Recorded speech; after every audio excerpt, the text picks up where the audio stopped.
Mike here, glad you could join me. We're going to examine a FakeX video done by AmericanSpace.com. Now, one thing you folks must understand, globe earthers must lie. They have to lie. They don't have a choice because what they try to deceive people into believing is not real. See, when I was a child, I believed in Santa Claus. A fat man in a red suit was going to break in my home, steal my cookies and milk, but in return, leave me a whole ton of loot. I wanted to believe in Santa Claus. Not believing in him would be silly because I wanted the goods. The truth is, though, I was fooled by lying parents and relatives who did not understand that they were teaching me it's okay to lie if it benefits me or falsely makes someone else happy. My guardians would have had to lie to me to prove Santa was real. And so is the whole space travel narrative shameless lying globeheads present to us. They have to be liars. They have no choice. None of it is real. Watch the video. I'll break it down after. There are the twin sonic booms.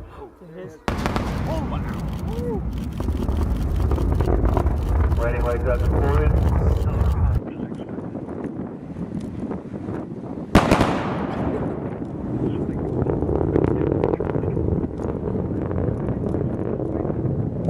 Since globeheads can't lie properly or do things correct, let's see what they screwed up. If you notice in the horizon line, the white cloud layer in the background.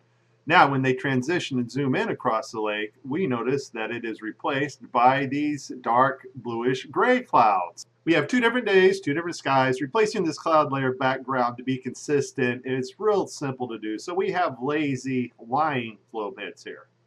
Next, the sonic boom. There are the twin sonic booms.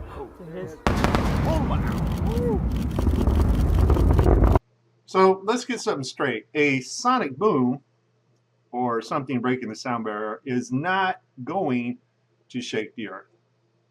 So that's not why the camera is all shaken up like that.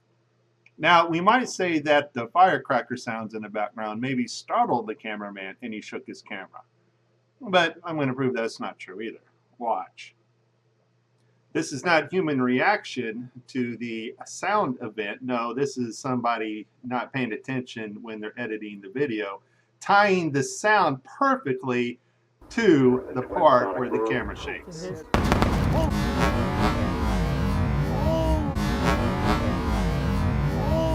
If this had been a human reaction, there would have been a delay, not a video editing mess up. On the zoom in camera, there is the same exact firecracker sound without the camera shake on a different day. I wonder how that happens. Now, this may look good, but not to somebody who has worked in Photoshop, modeling programs, and effects for several years, such as myself.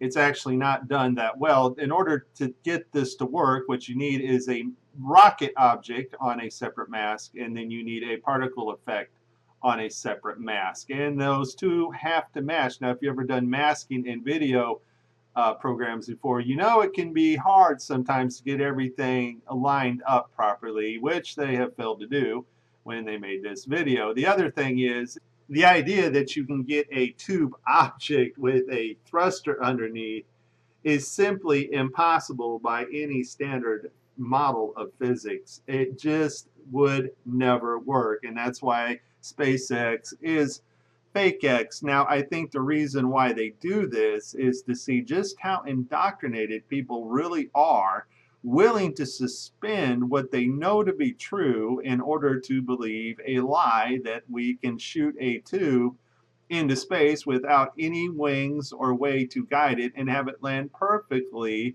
straight up, even on an aircraft carrier. Folks, this is not even possible. The center of mass is in the middle of that tube, and any swaying to the left or right would simply spin this thing out of control every single time. And no, don't say, well, they got gyros. That will not work either, because all the gyros would also be lined up in the center of mass. Stand with your back against the walls and legs, drop something on the floor and try to pick it up without shifting your weight forward. You will see exactly what I'm talking about. Okay, watch the rocket and the flame beneath. Now, these are on two separate masts, and you have to move the rocket in conjunction with your flame frame by frame. It's very tedious work, and so they miss some places. And in these two frames, for example, the rocket moves down, but the flame does not move down with the rocket. And in Photoshop, you can see the separate rocket from the flame mask right there. Both of them are square boxes in order to achieve this effect. It also helps if your fire effect is centered with your tube, but you can't have everything, right? This is Mike. Please like and subscribe.